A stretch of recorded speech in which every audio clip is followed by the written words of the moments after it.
Morning सुप्रभात। आप देख रहे हैं हमारा मॉर्निंग प्राइम टाइम शो नया सवेरा। एक नए हफ्ते की शुरुआत, नई सुबह की शुरुआत, नई आशाओं के साथ हम हाजिर हैं देश और दुनिया की बड़ी और अहम खबरों को लेकर। और जिस अगले घंटे हम मुख्य घटनाक्रमों पर नजर डालेंगे वो है राष्ट्रपति का पुर्तगाल और स्लोवाकिया दौरा, जिसके लिए राष्ट्रपति द्रौपदी मुर्मू लिस्बन पहुंच चुकी हैं। आज होने वाली है प्रतिनिधिमंडल स्तर की बैठक।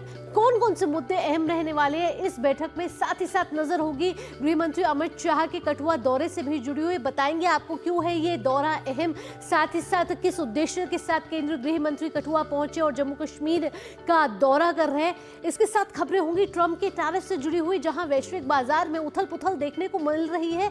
50 से ज्यादा देश इस समय चाहते हैं कि ट्रंप उनसे मुलाकात करें, लेकिन ट्रंप किस इरादे के साथ आगे बढ़ रहे हैं ये भी आपको बताएंगे। खेल की खबरें होने वाली हैं, अंतर्राष्ट्रीय जगत की खबरें होने वाली हैं, साथ ही साथ आपकी सेहत से जुड़ी खबर होगी क्योंकि आज विश्व स्वास्थ्य दिवस है, तो उस पर भी आपको बताएंगे एक विशेष रिपोर्ट। इसके साथ साथ आपको बताएंगे अखबारों की सुर्खियां में। तो पावर पैक शो रहने वाला है अगला 1 घंटा। शुरुआत करते हैं नया सवेरा की सुबह की सुर्खियों के साथ। पुर्तगाल और स्लोवाकिया की यात्रा पर गई राष्ट्रपति द्रौपदी मुर्मू दौरे के पहले पड़ाव पर लिस्बन पहुंची। पुर्तगाल के राष्ट्रपति के साथ आज होगी प्रतिनिधिमंडल स्तर की बैठक।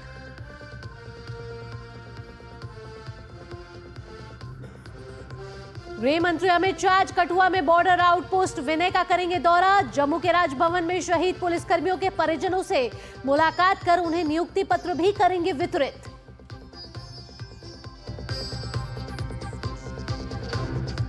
आज विश्व स्वास्थ्य दिवस है। स्वस्थ शुरुआत आशाजनक भविष्य थीम के साथ मातृ एवं नवजात शिशु के स्वास्थ्य पर है फोकस।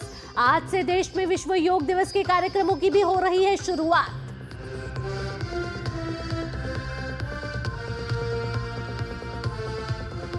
मौसम विभाग ने अगले कुछ दिन के दौरान उत्तर पश्चिम भारत में भीषण गर्मी की आशंका जताई। वहीं तमिलनाडु के कई हिस्सों में हो रही झमाझम बारिश।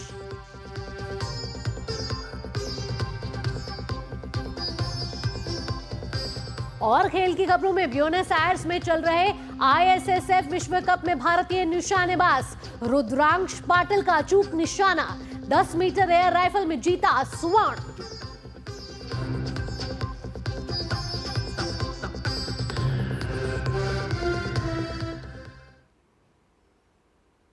और इन अहम सुर्खियों के बाद सबसे पहले नजर डाल लेते हैं देश भर से कुछ खास खबरों में, जहां बात कर लेते हैं पुर्तगाल और स्लोवाकिया की 4 दिवसीय यात्रा पर राष्ट्रपति द्रौपदी मुर्मू दौरे के पहले चरण में पुर्तगाल की राजधानी लिस्बन पहुंच गई है। राष्ट्रपति मुर्मू पुर्तगाल के राष्ट्रपति के आमंत्रण पर वहां गई हैं। पुर्तगाल की यात्रा के दौरान राष्ट्रपति मुर्मू कई कार्यक्रमों में भाग लेने वाली हैं। इस दौरान राष्ट्रपति प्रतिनिधिमंडल स्तरीय बैठक भी करेंगी और साथ ही भारतीय समुदाय को संबोधित करेंगी। और क्या रहेंगे राष्ट्रपति के कार्यक्रम, देखते हैं इस खास रिपोर्ट में।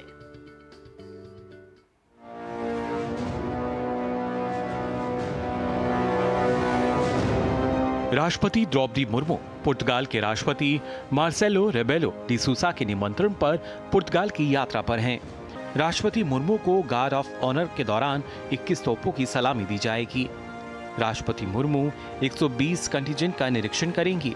राष्ट्रपति मुर्मू राजधानी लिस्बन में लुइस वॉल्स डी कैमोस की समाधि पर पुष्पांजलि अर्पित करेंगी और बाद में मोस्टेरो डास जेरोनिमोस चर्च का दौरा भी करेंगी। इसके बाद राष्ट्रपति प्लासियो दी बेलम पैलेस पहुंचेंगी। यहां एम्बेसडर हॉल में दोनों देशों के राजनयिक संबंधों के 50 वर्ष पूरे होने के अवसर पर एक स्मारक डाक टिकट जारी किया जाएगा। पैलेस के सालादे जंतर हॉल में दोनों देशों के राष्ट्रपति प्रतिनिधिमंडल स्तर की बैठक में भाग लेंगे। दोनों देशों के राष्ट्रपति चैपल का दौरा भी करेंगे और बाद में पैलेस के सालादास विकास में संयुक्त प्रेस वक्तव्य में भाग लेंगे। दोपहर बाद राष्ट्रपति द्रौपदी मुर्मू अपने प्रतिनिधिमंडल के साथ कैमरा म्यूनिसिपल डे लिस्बोआ पहुंचेंगी, जहां लिस्बन के मेयर द्वारा उन्हें सिटी की ऑफ ऑनर सम्मान प्रदान किया जाएगा। यहां राष्ट्रपति मुर्मू सभी गणमान्य लोगों को संबोधित भी करेंगी। शाम में राष्ट्रपति मुर्मू पुर्तगाल के प्रधानमंत्री लुइस मोंटेनेग्रो के साथ मुलाकात करेंगी। इसके बाद रात में राष्ट्रपति मुर्मू के सम्मान में राष्ट्रपति मार्सेलो रेबेलो डी सूसा के द्वारा राजकीय भोज का आयोजन किया जाएगा। दोनों देशों के संबंधों के लिहाज से देखें तो इन बैठकों के दौरान कई अहम मुद्दों पर बातचीत होने की संभावना है। ये वर्ष हमारे लिए बहुत विशेष है। इस वर्ष में हम भारत पुर्तगाल के राजनयिक संबंधों के पुनर्स्थापन की स्वर्ण जयंती मना रहे हैं। उस उपलक्ष्य में भारत के राष्ट्रपति यहाँ पधार रही हैं। 27 वर्ष के अंतर के बाद भारत के राष्ट्रपति यहाँ आ रही हैं, तो लिहाजा हमारे लिए, पुर्तगाल के लिए ये बहुत विशेष यात्रा है। राष्ट्रपति द्रौपदी मुर्मू अपनी यात्रा के अगले दिन यानी 8 अप्रैल को पुर्तगाल की नेशनल असेंबली का दौरा करेंगी। यहाँ उनकी असेंबली के अध्यक्ष जोस पेड्रो एगुएर ब्रेको के साथ प्रतिनिधिमंडल स्तर की वार्ता होगी। इसके बाद राष्ट्रपति द्रौपदी मुर्मू चंपाली मोड फाउंडेशन का दौरा करेंगी और वहां वृक्षारोपण भी करेंगी। दोपहर के समय राष्ट्रपति मुर्मू महात्मा गांधी और कस्तूरबा गांधी की प्रतिमा पर पुष्पांजलि अर्पित करेंगी और बाद में राधा कृष्ण मंदिर जाएंगी। हमारा सौभाग्य है कि प्रेसिडेंट साहब यहाँ पे आएगी और ये मंदिर में आके वो आरती करेगी। अपनी पुर्तगाल यात्रा के अंतिम पड़ाव में राष्ट्रपति द्रौपदी मुर्मू राजधानी लिस्बन में दोपहर बाद भारतीय समुदाय को संबोधित करेंगी। पोर्चुगल की अपनी यात्रा के दौरान राष्ट्रपति द्रौपदी मुर्मू द्विपक्षीय संबंधों के साथ साथ तमाम ऐसे मुद्दों पर बातचीत करेंगी जिससे दोनों देशों के बीच संबंध और ज्यादा प्रगाढ़ होंगे। हम जानते हैं कि भारत और पोर्चुगल अपने 50 वर्षों के स्वर्णिम अध्याय के उन रिश्तों को हर्ष के रूप में मनाने जा रहा है जिससे दोनों देशों के संबंध और ज्यादा कैसे मजबूत हों। कैमरामैन कुमार दत्ता के साथ Rishi Kumar, DD News, Lisbon. Bharat और पुर्तगाल अपने राजनीतिक संबंधों की 50वीं वर्षगांठ के अवसर पर दोनों देशों की संस्कृतियों के आदान प्रदान के रूप में एक दूसरे के कार्यक्रमों में शामिल हो रहे हैं। दोनों देश कई मायनों में एक दूसरे के करीब आए हैं, जिसमें सांस्कृतिक आदान प्रदान एक महत्वपूर्ण हिस्सा है। ऐसे ही एक कार्यक्रम भारतीय दूतावास की तरफ से पोर्चुगल की राजधानी लिस्बन में आयोजित किया गया, जिसमें भारतीय मूल और पुर्तगाल के कलाकारों ने भारतीय शास्त्रीय नाट्य कला का बेजोड़ प्रदर्शन किया। भारत और पुर्तगाल के बीच तकरीबन 500 साल पुराने संबंध हैं और इस दौरान दोनों देश कई मायनों में एक दूसरे के करीब आए हैं, जिसमें सांस्कृतिक आदान प्रदान एक महत्वपूर्ण पहलू रहा है। आज दोनों देश अपने राजनीतिक संबंधों की 50वीं वर्षगांठ के मौके पर दोनों देशों की संस्कृतियों के आदान प्रदान के रूप में एक दूसरे के कार्यक्रमों में शामिल हो रहे हैं। ऐसा ही एक कार्यक्रम भारतीय दूतावास की तरफ से पुर्तगाल की राजधानी लिस्बन में आयोजित किया गया। इसमें भारतीय मूल और पुर्तगाल के कलाकारों ने भारतीय शास्त्रीय नाट्य कला का बेजोड़ प्रदर्शन किया। भारत के विभिन्न नाट्य कलाओं को जिन कलाकारों ने प्रस्तुत किया, उनमें तरीका वली, कैटरीना मल्लिका और जूलियट रूसेआउ की शानदार प्रस्तुति देखी गई। Very big crowd of people came to see the show. I think it was a wonderful time for everyone, for the dancers on stage and as well for the public. I was also very happy too. It was very fulfilling and heartwarming too. Very, very grateful. It's such a pleasure to be here with all of you, really. That would be amazing. I think we all want. विभिन्न नाट्य विधाओं की प्रस्तुति के दौरान पुर्तगाल के लोगों ने देर तक ताली बजाकर कलाकारों का उत्साहवर्धन किया। I loved this kind of dance and I think the performance was very good and they performed very, very well and the whole program was very well designed. So I think it was a very, very good performance. इस अवसर पर पुर्तगाल के सांसद Pedro डेलगडो एल्वस भी मौजूद थे, जिनका मानना है कि इस तरीके के कार्यक्रम दोनों देशों के लोगों के बीच मित्रतापूर्ण भाव को और मजबूत करते हैं। Wonderful performance. Fortunately, we've been having for many years now a great dance performers here in Portugal. Some are visiting from India, some are developing and creating an appetite for classical Indian dancing. And so it was a wonderful opportunity to see Tariqa Valli, who I've known for many years. She's been hosting several events here in Lisbon.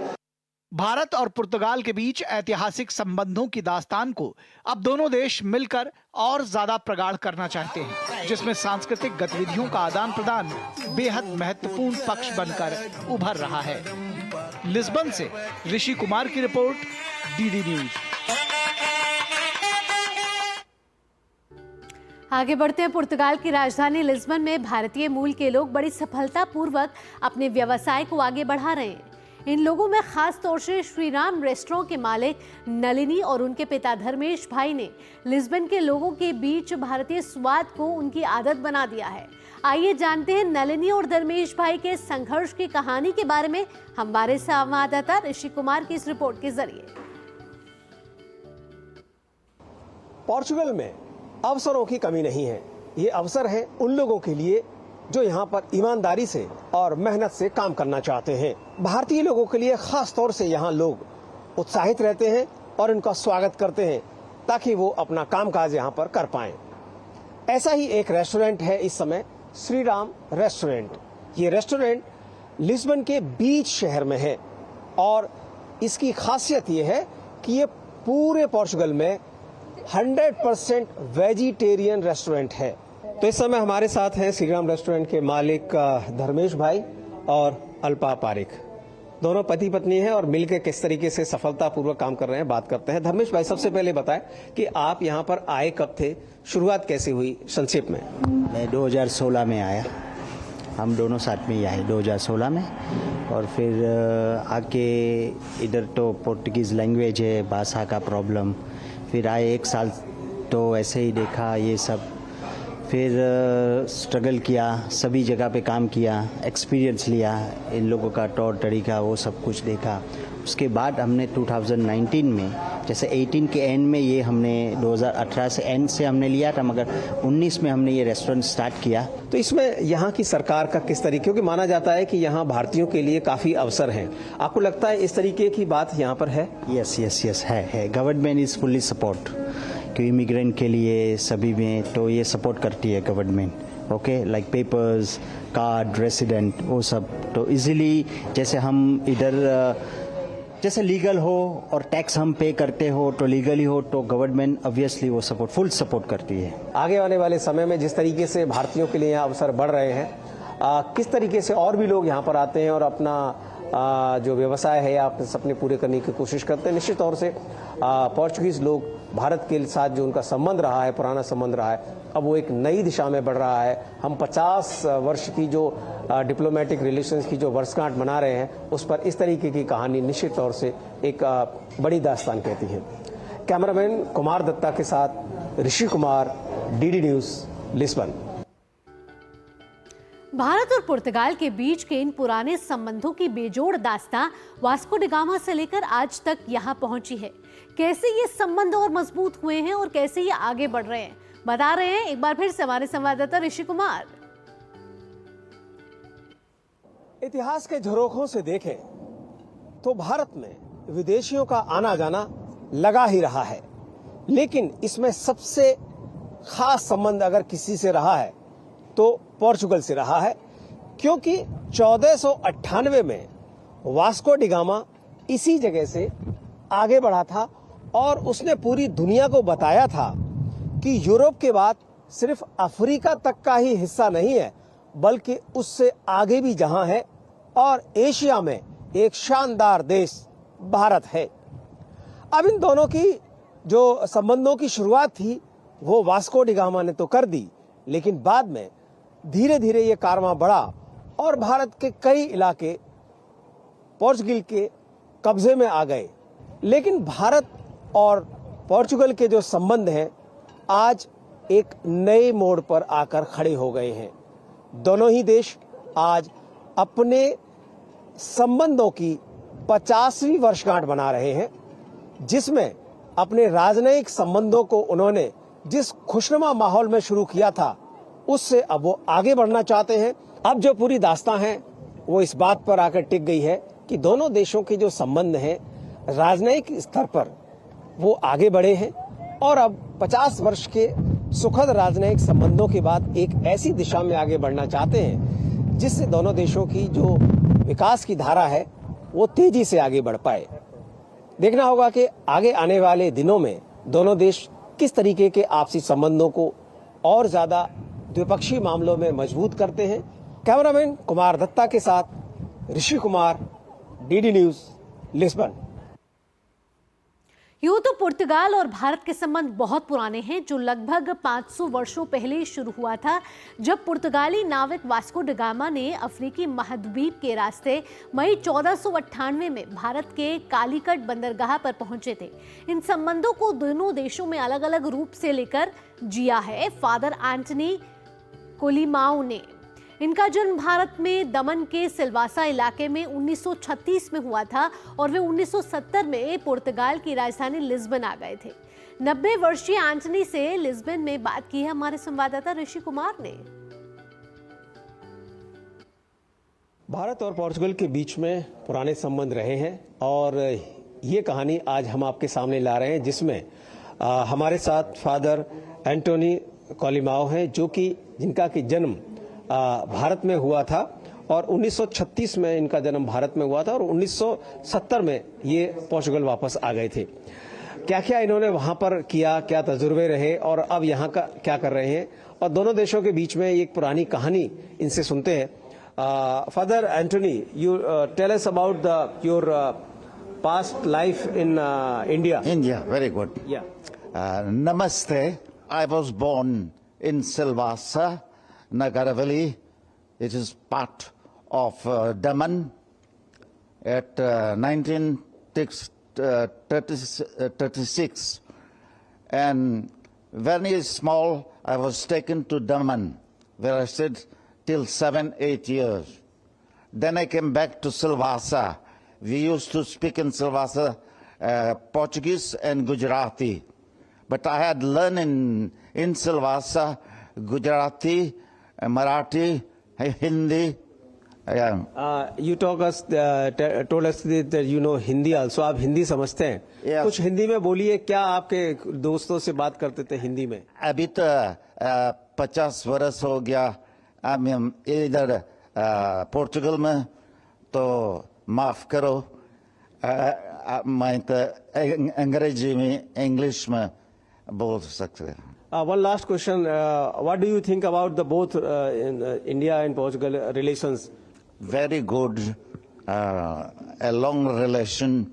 As I was telling, I did help from the beginning some 50 years ago many ambassadors of India, and they used to call me to give a help. All I still remember Dr. Kakurkar, then Dr. Austin, they died already, Dr. Ernest, and so many others. The last 3-4 ambassadors, Indian ambassadors in Lisbon, they have done a very good work. And the relation is very good with Portugal and India. Father Antony कोलिमियो की जो बातें हैं कि वो कहीं पर भी एडजस्ट कर जाते हैं, और उन्होंने कहा कि जो पोर्चुगल है यहाँ के लोग भी बहुत अच्छे हैं, भारत में तो वो जन्मे ही हैं, तो निश्चित तौर से इनके जो तजुर्बे हैं यहाँ के लोगों के भी काम आएंगे और भारत के लोगों के भी काम आएंगे। अपने कैमरामैन सहयोगी कुमार दत्ता के साथ Rishi Kumar, DD News, Lisbon. तो भारत और पोर्चुगल के बीच के जो ये रिश्ते हैं बेहद ही ऐतिहासिक रहे हैं, महत्वपूर्ण रहे हैं और 500 साल से पुराने रहे। ऐसे में जब राष्ट्रपति द्रौपदी मुर्मू अब वहां पहुंची हैं, इन रिश्तों को एक नया आकार मिलेगा और नया आयाम जरूर मिलने जा रहा है। रुक रहे एक छोटे से ब्रेक के लिए, लेकिन ब्रेक के बाद बात होगी केंद्रीय गृह मंत्री के कठुआ दौरे से जुड़ी हुई। पिछले कुछ दिनों से जिस तरीके से आतंकवादी विरोधी अभियान यहाँ चलाए जा रहे हैं, ऐसे में केंद्रीय गृह मंत्री का ये दौरा बेहद ही महत्वपूर्ण हो जाता है और किन मायनों में यह खास हो जाता है, ये सब इस छोटे से ब्रेक के बाद।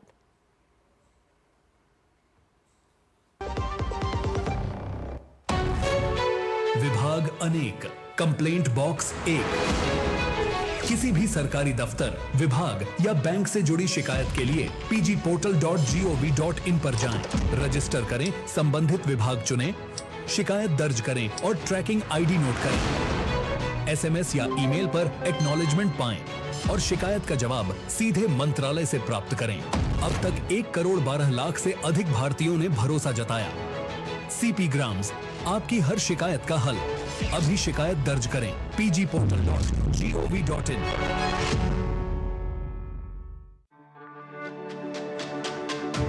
मेरी पसंद, मेरी पसंद, मेरी पसंद, मेरी पसंद, हमारी पसंद, हम सबकी पसंद। मजबूत देश का मजबूत सरिया हो गया स्टील।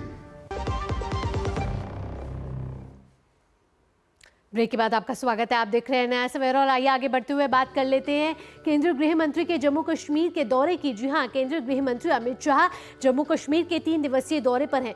रविवार को वे जम्मू पहुंचे और वहां उपराज्यपाल मनोज सिन्हा और केंद्रीय मंत्री जितेंद्र सिंह ने हवाई अड्डे पर गृह मंत्री की अगवानी की।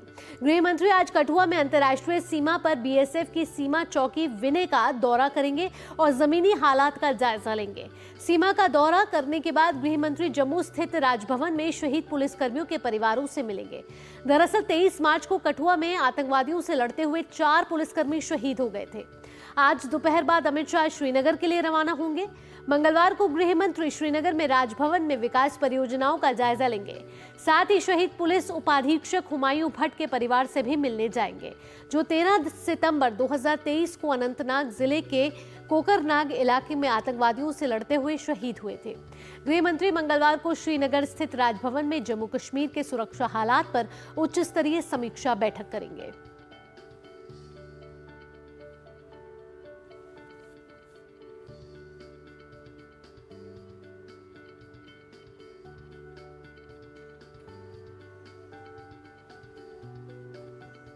तो इस समय हमारे साथ संवाददाता फोन लाइन पर मौजूद है सुधाकर तात।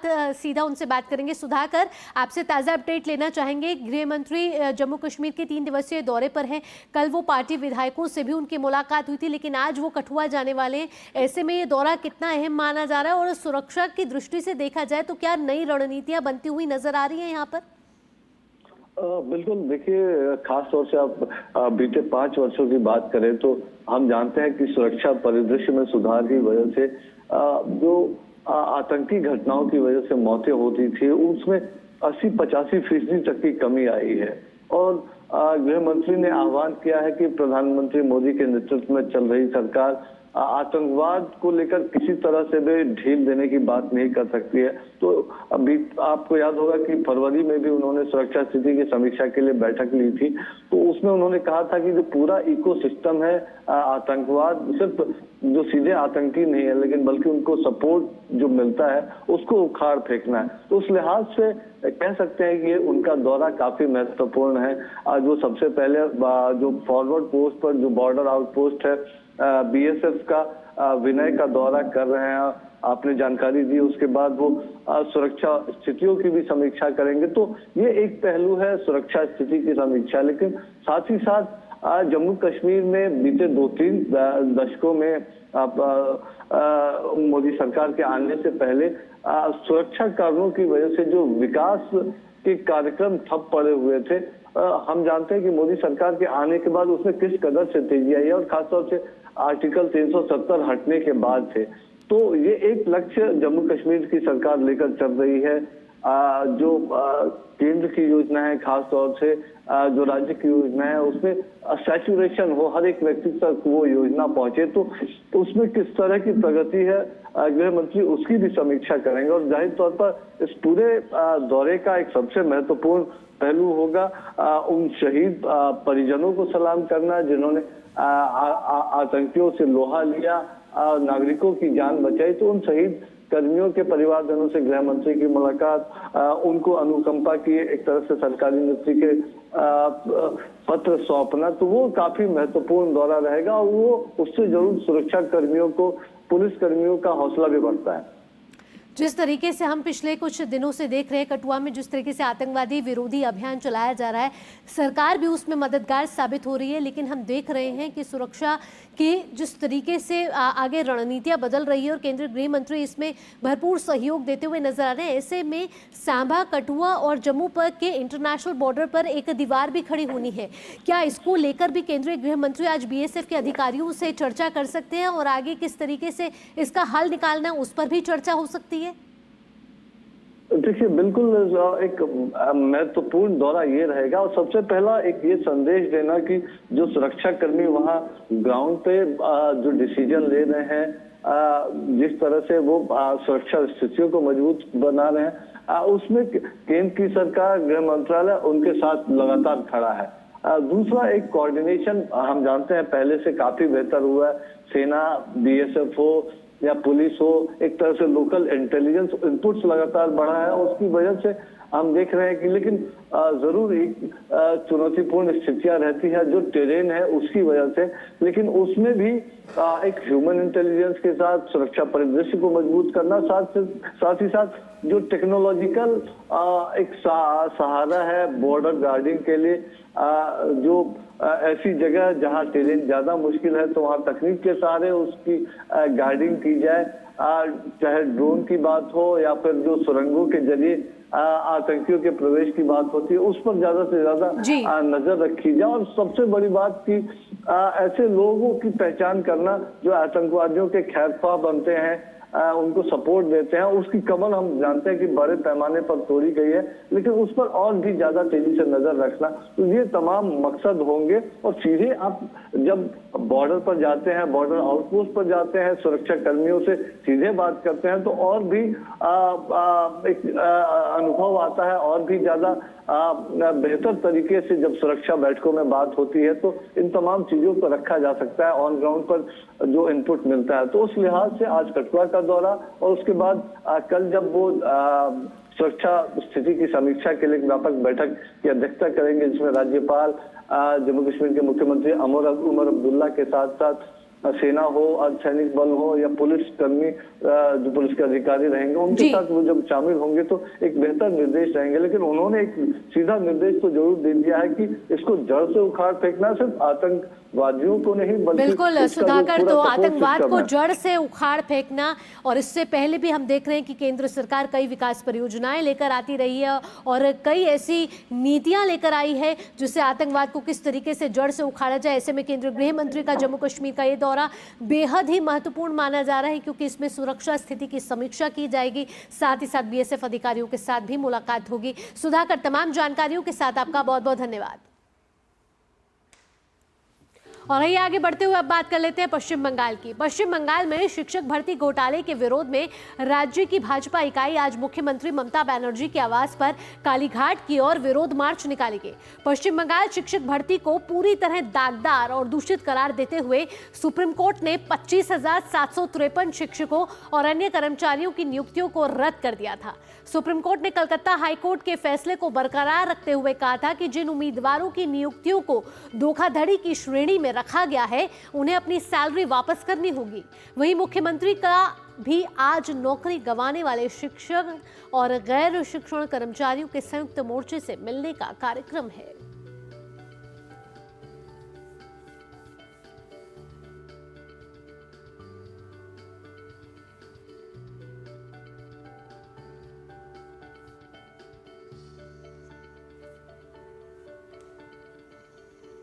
तो आइए अब आपको मुख्य बिंदु दिखाते हैं ग्राफिक्स के जरिए, जहां पश्चिम बंगाल स्कूल सेवा आयोग WBSSC ने सरकारी और सहायता प्राप्त स्कूलों में शिक्षकों और गैर शिक्षक कर्मचारियों की भर्ती के लिए अधिसूचना जारी की थी।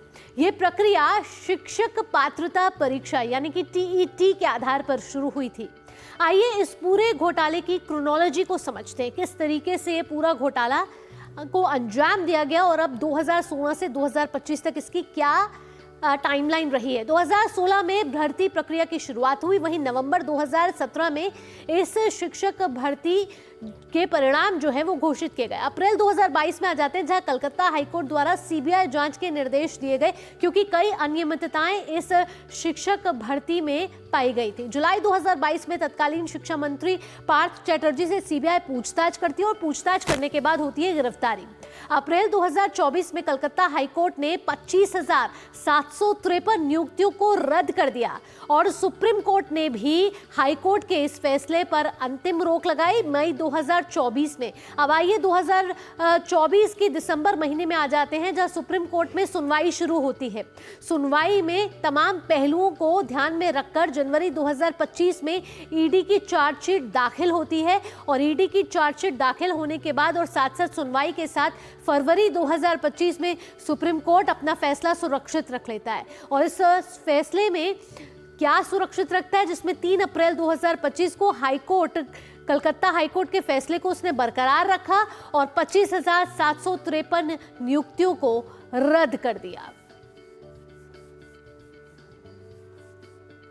तो पश्चिम बंगाल शिक्षक भर्ती घोटाला लगातार इस समय सुर्खियों में है और सुदीप बेरा कोलकाता से हमारे संवाददाता जुड़ गए हैं ज्यादा जानकारी के साथ। सुदीप, इससे पहले भी हम देख रहे हैं कि भाजपा ने सिलीगुड़ी में विरोध प्रदर्शन किया था, आज कालीघाट में विरोध प्रदर्शन करने जा रहे हैं। अगले साल पश्चिम बंगाल में विधानसभा चुनाव होने हैं, उससे पहले शिक्षक भर्ती घोटाला कहीं ना कहीं पश्चिम बंगाल सरकार की गले की फांस बनता हुआ नजर आ रहा है।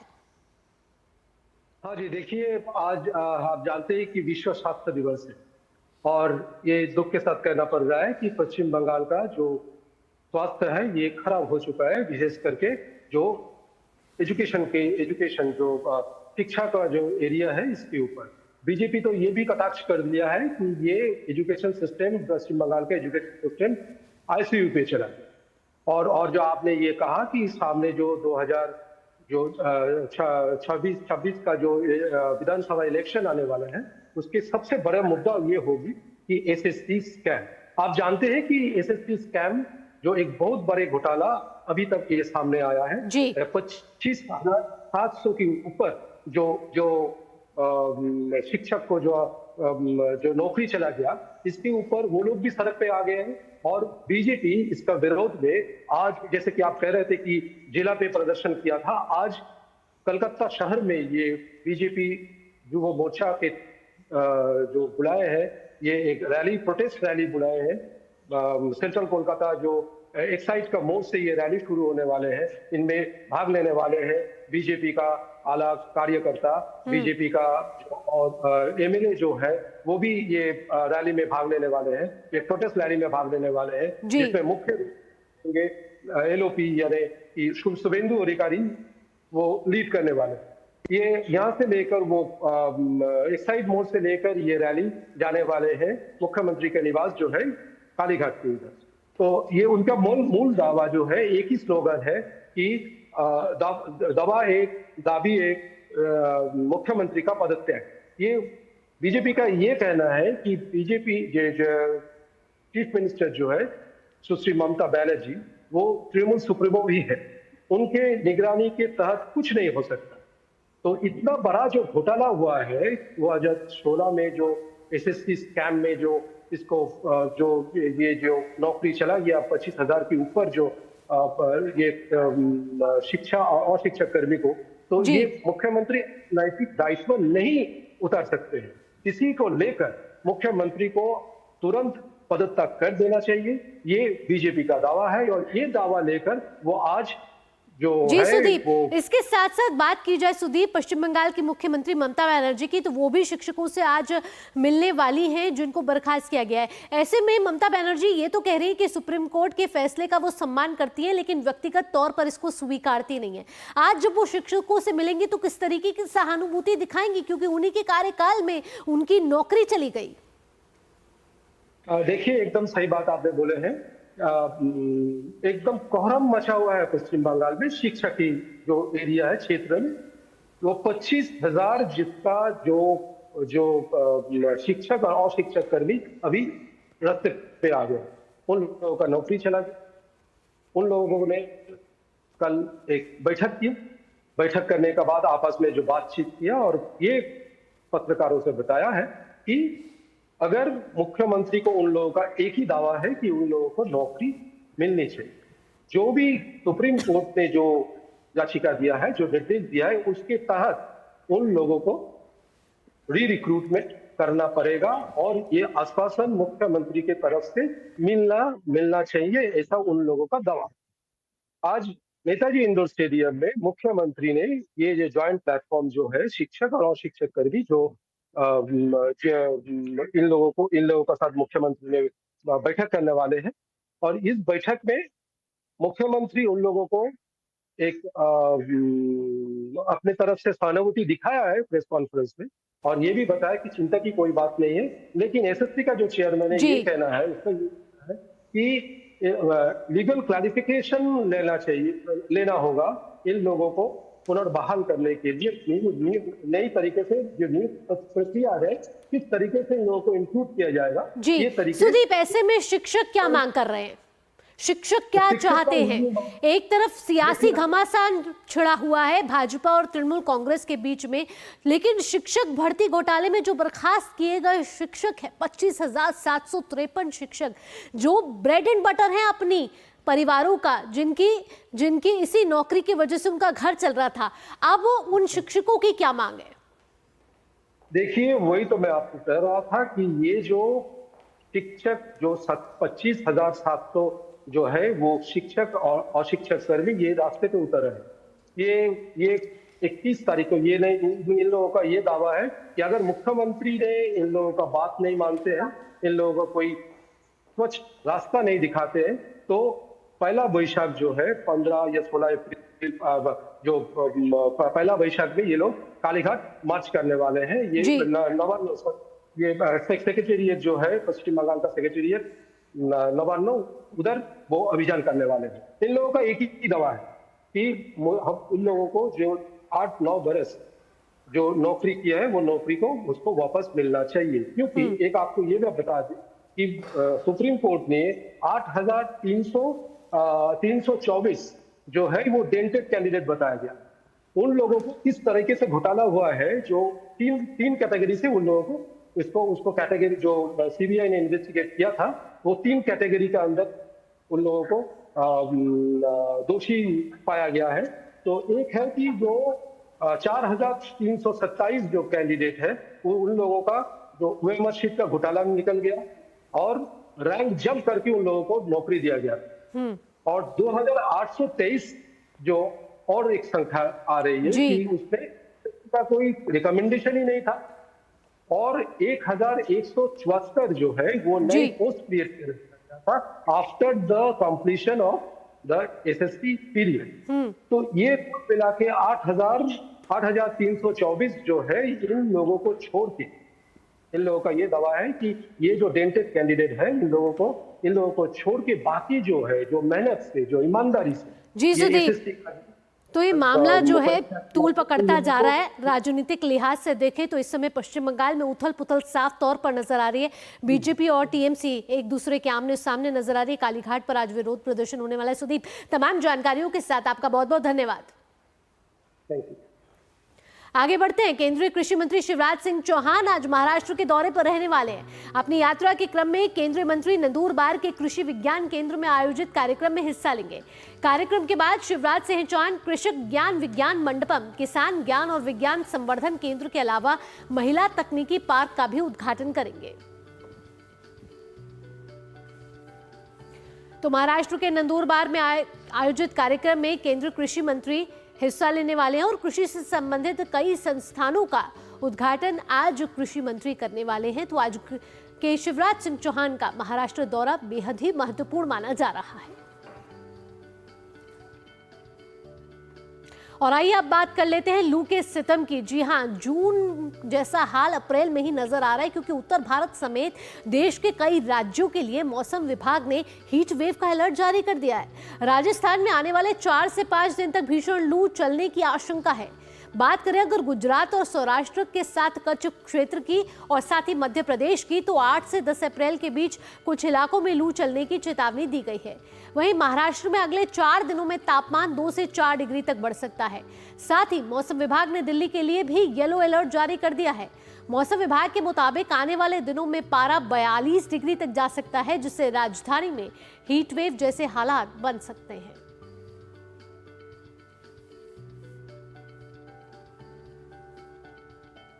खबर हरिद्वार से आ रही है। हरिद्वार जिले के इब्राहिमपुर गांव में स्थित एक केमिकल फैक्ट्री में भीषण आग लग गई। आग इतनी भयावह थी कि कई किलोमीटर दूर से धुएं का गुबार आसमान में उड़ता दिखाई देने लगा। सूचना मिलने पर पुलिस और दमकल विभाग के अधिकारी मौके पर पहुंचे। फिलहाल आग बुझाने का काम जारी है। आग में एक व्यक्ति बुरी तरह से झुलस गया है, जिसे अस्पताल भेजा गया है। घटना के बाद इब्राहिमपुर और आसपास के गांव में दहशत का माहौल है। प्रशासन ने इलाके की घेराबंदी कर लोगों से सुरक्षित दूरी बनाए रखने की अपील की है, जिसके बाद जिला प्रशासन की ओर से एम्बुलेंस और मेडिकल टीमों को भी तैनात कर दिया गया है।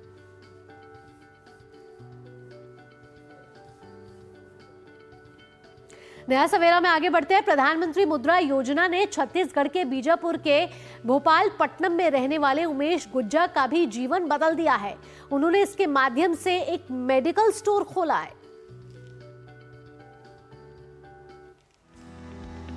प्रधानमंत्री मुद्रा लोन बेरोजगारों के लिए कारगर सिद्ध हो रहा है। छत्तीसगढ़ राज्य के बीजापुर जिले के भोपालपट्टनम निवासी उमेश गुज्जा ने प्रधानमंत्री मुद्रा लोन के माध्यम से मेडिकल स्टोर खोलकर अपने साथ अपने परिवार का भी जीवन यापन कर रहे हैं। मुद्रा लोन से उमेश की कई परेशानियां दूर हुई हैं और अब वो अपने बच्चों को भी अच्छी शिक्षा दे पा रहे हैं। छत्तीसगढ़ ग्रामीण बैंक से मुझे CC लोन मिला है। पहले मेरा 10 लाख का था, और लेकिन मेरा टर्नओवर देख के और ITR जब मैंने जमा किया था, हर साल जमा करना पड़ता है, उस हिसाब से ब्रांच मैनेजर बोले कि आपको 5 लाख का और प्लस करके देंगे। तो पिछले महीने ही उन्होंने 10 लाख की जगह 15 लाख का CC लिमिट बना के दिया है। उमेश का कहना है कि जैसे ही उन्हें प्रधानमंत्री मुद्रा लोन के बारे में जानकारी मिली, उन्होंने बैंक से संपर्क किया और पहले 5 लाख और फिर 10 लाख का लोन लिया। ये लोन उन्हें उनके व्यापार के लिए वरदान साबित हुआ। उमेश पहले अकेले ही मेडिकल स्टोर चलाते थे, अब उन्होंने 2 अन्य लोगों को भी रख लिया है। जैसा अमाउंट अपन रहता है तो अपन माल भी जो है ना, सामान भी नकदी में खरीदी करते हैं। नकदी में खरीदी करने से सामने वाला भी डिस्काउंट अपने को देता है, इसलिए हमको अच्छा बेनिफिट मिला है और हम पूरा आइटम भी रख पा रहे हैं। अभी कोई दिक्कत भी नहीं हो रहा है। मेन बजट का अभी अच्छा हो गया, बजट में कोई दिक्कत नहीं, तो अच्छा आइटम भी रख पा रहे हैं, हम पूरा लोगों को सेवा दे पा रहे हैं अच्छे से। भारत सरकार की ओर से शुरू की गई प्रधानमंत्री मुद्रा योजना के तहत सरकार देश में लोगों को अपना खुद का व्यापार शुरू करने के लिए 20 लाख रुपए तक का लोन देती है। लोगों को पैसे के अभाव में अपने सपने से समझौता न करना पड़े, इस उद्देश्य के साथ इस योजना को शुरू किया गया। Bureau report, DD news. नया सवेरा में वक्त हो चला एक छोटे से ब्रेक का, लेकिन ब्रेक के बाद होगा हमारा खास सेगमेंट अखबारों की सुर्खियां।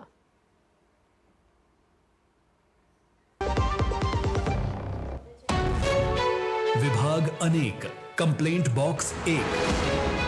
किसी भी सरकारी दफ्तर, विभाग या बैंक से जुड़ी शिकायत के लिए pgportal.gov.in पर जाएं, रजिस्टर करें, संबंधित विभाग चुनें, शिकायत दर्ज करें और ट्रैकिंग ID नोट करें। SMS या ईमेल पर एक्नॉलेजमेंट पाएं और शिकायत का जवाब सीधे मंत्रालय से प्राप्त करें। अब तक 1 करोड़ 12 लाख से अधिक भारतीयों ने भरोसा जताया। CP ग्राम्स, आपकी हर शिकायत का हल। अभी शिकायत दर्ज करें pgportal.gov.in।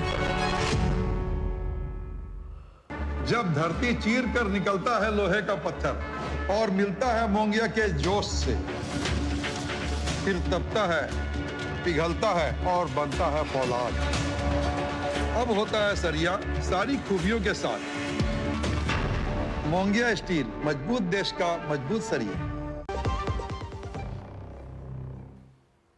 ब्रेक के बाद आपका स्वागत है। आप देख रहे हैं नया सवेरा और वक्त है अखबारों की सुर्खियां जानने का।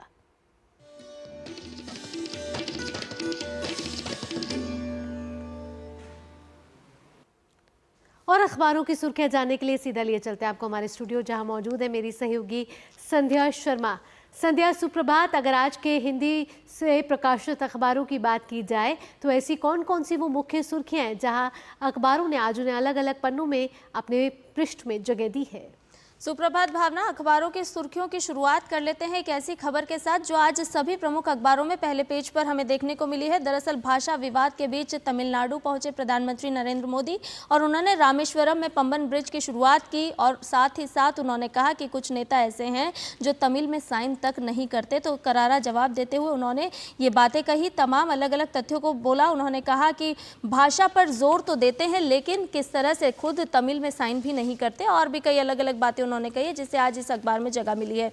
अगली खबर की बात करें तो ये एक रिपोर्ट के माध्यम से खबर प्रकाशित की गई है। हरिभूमि अखबार ने अपने व्यापार पेज पर इस खबर को लिया और बताया कि गोल्डमैन सैक्स की रिपोर्ट बताती है कि चीन अमेरिका के ट्रेड वॉर से मंदी का खतरा अब मंडरा रहा है, मंदी की आहट नजर आ रही है। और ये भी कहा है साथ ही साथ कि निवेशक जो हैं उन्हें अब बड़ी चालाकी के साथ निवेश करना होगा, क्योंकि क्रूड की गिरती कीमतों की वजह से ये जो है मंदी का खतरा अब मंडराने लगा है। अगली खबर की बात करते हैं, यह है वन अधिकार अधिकार एक्ट से जुड़ी हुई खबर। दरअसल वन अधिकार एक्ट के तहत 51 लाख दावे प्राप्त हुए, जिसमें से 1/3 खारिज कर दिए गए हैं। कौन कौन से राज्य ऐसे हैं, कहां से कितने दावे प्राप्त हुए थे और किस वजह से खारिज किए गए, इस खबर को आज स्थान दिया गया है। राष्ट्रीय सहारा अखबार ने अपने देश विदेश पेज पर इस खबर को लिया है।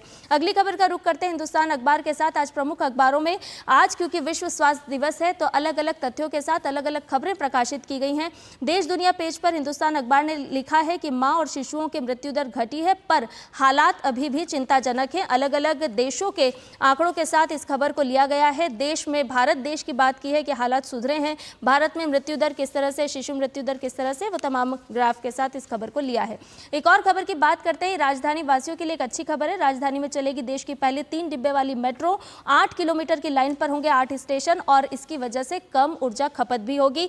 300 यात्री इसमें सफर कर सकेंगे, यानी कि 300 यात्रियों की क्षमता रखती है। चलते चलते एक और खबर का रुख कर लेते हैं। लोकसभा अध्यक्ष ओम बिरला ने अपने भाषण में कहा है कि भारत की संसद ने ऐसे अनेक विधेयक पारित किए जो न्याय और सुरक्षा को बढ़ावा देते हैं। आपको बता दें कि लोकसभा अध्यक्ष ताशकंद उज्बेकिस्तान में अंतर संसदीय संघ यानी कि IPU की ऐतिहासिक 150वीं सभा में सामाजिक विकास और न्याय के लिए संसदीय प्रयास पर बोल रहे थे और इस दौरान उन्होंने भारत की संसद में किस तरह से विधायी कामकाज हो रहा है, किस तरह से महत्वपूर्ण बिल पास किए जाते हैं, उसका जिक्र करते हुए अलग अलग बातें कही है मंच के माध्यम से। तो अलग अलग क्षेत्रों की अगर बात करें तो आज के अखबारों में इन खबरों को स्थान दिया गया है। अखबारों में अलग अलग क्षेत्रों को जो स्थान दिया गया है उसको इतने कम समय में संध्या हमारे दर्शकों तक पहुंचाने के लिए आपका बहुत बहुत धन्यवाद। तो नया सवेरा के आज के अंक में फिलहाल इतना ही, लेकिन जाने से पहले हमारी जो विशेष सीरीज है हर सोमवार को हम लेकर आते हैं जो विज्ञान से जुड़ी हुई है, साइंस पैक। आइए आपको उसके साथ छोड़ जाते हैं। फिलहाल के लिए मुझे दीजिए अनुमति। नमस्कार।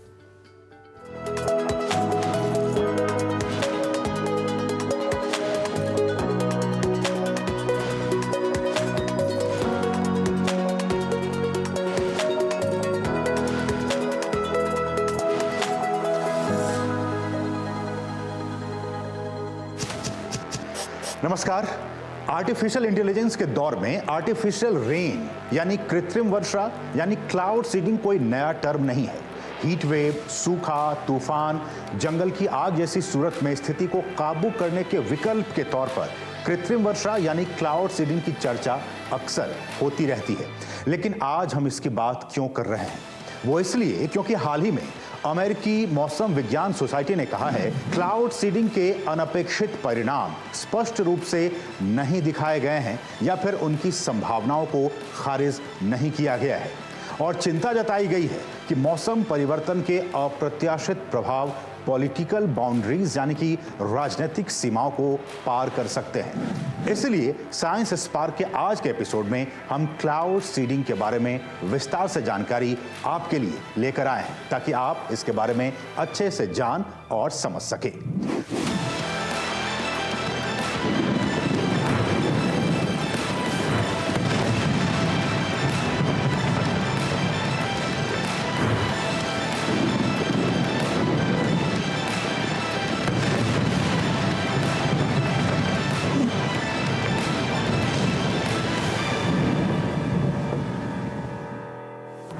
तो सबसे पहला सवाल, क्या होती है कृत्रिम वर्षा? तो आसान शब्दों में कहें तो बादलों में बारिश के बीज बोने की प्रक्रिया को क्लाउड सीडिंग कहते हैं। बीज के रूप में हम सिल्वर आयोडाइड, पोटेशियम क्लोराइड और सोडियम क्लोराइड जैसे पदार्थों का इस्तेमाल किया जाता है। क्लाउड सीडिंग मौसम में बदलाव लाने की एक ऐसी प्रक्रिया है जिसमें बादलों से मन मुताबिक वर्षा कराई जा सकती है।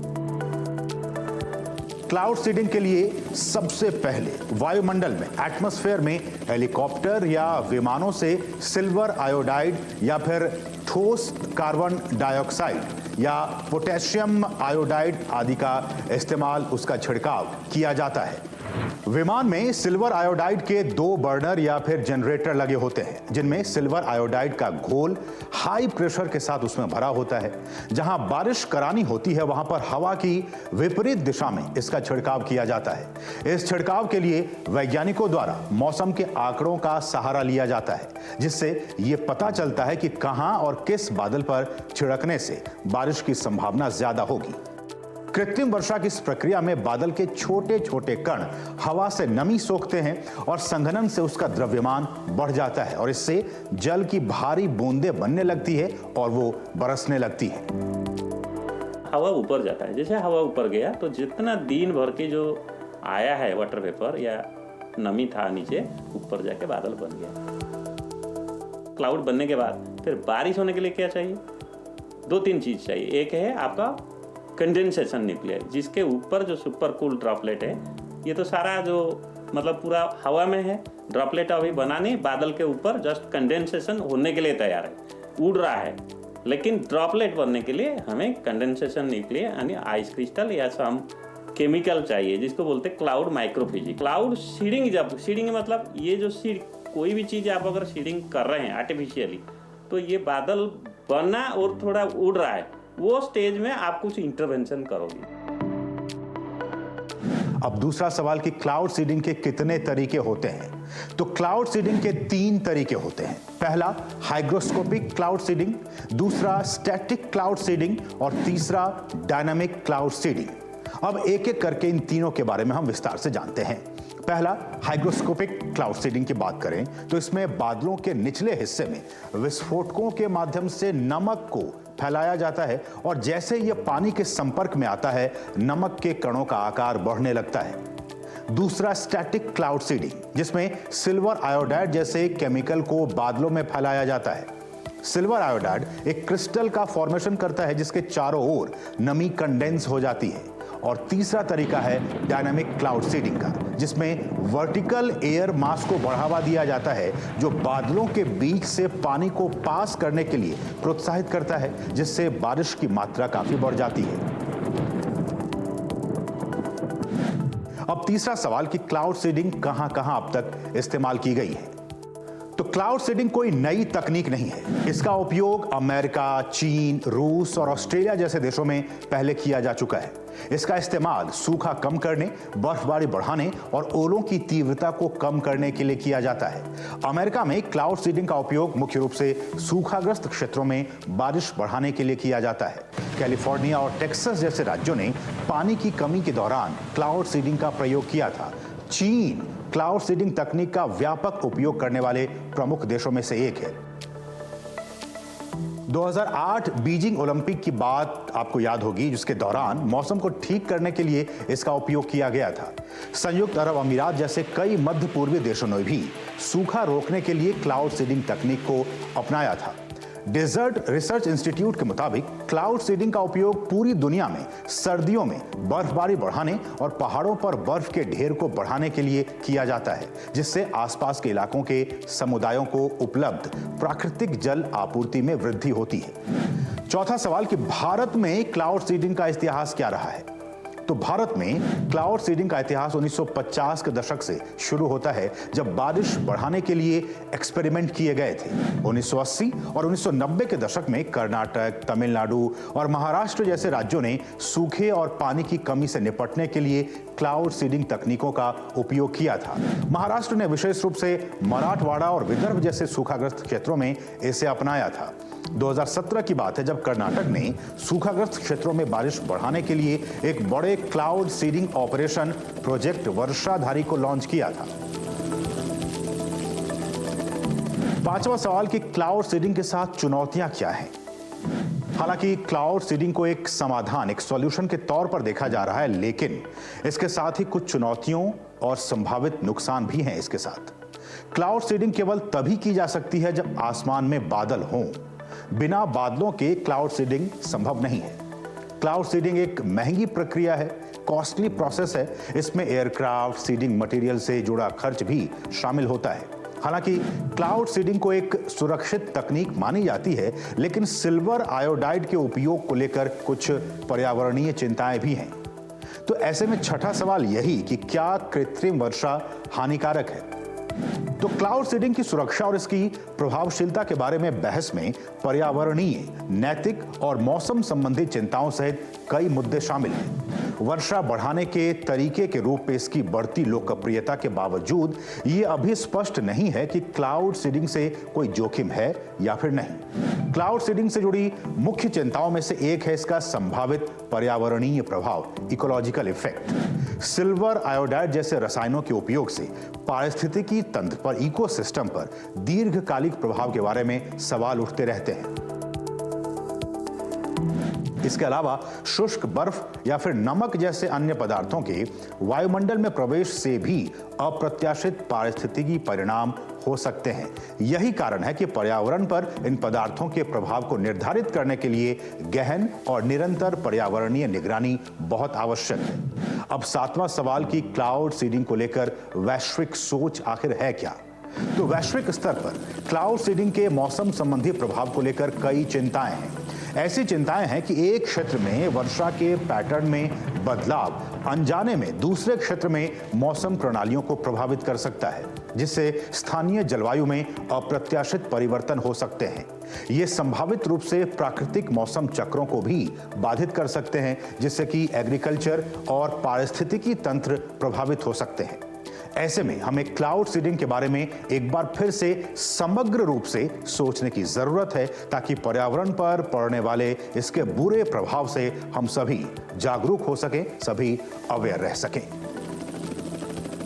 बड़ा बड़ा प्रोग्राम है, तो अगर वहाँ बारिश बादल आ रहा है, आप कहीं दूर से उसको खत्म कर सकते।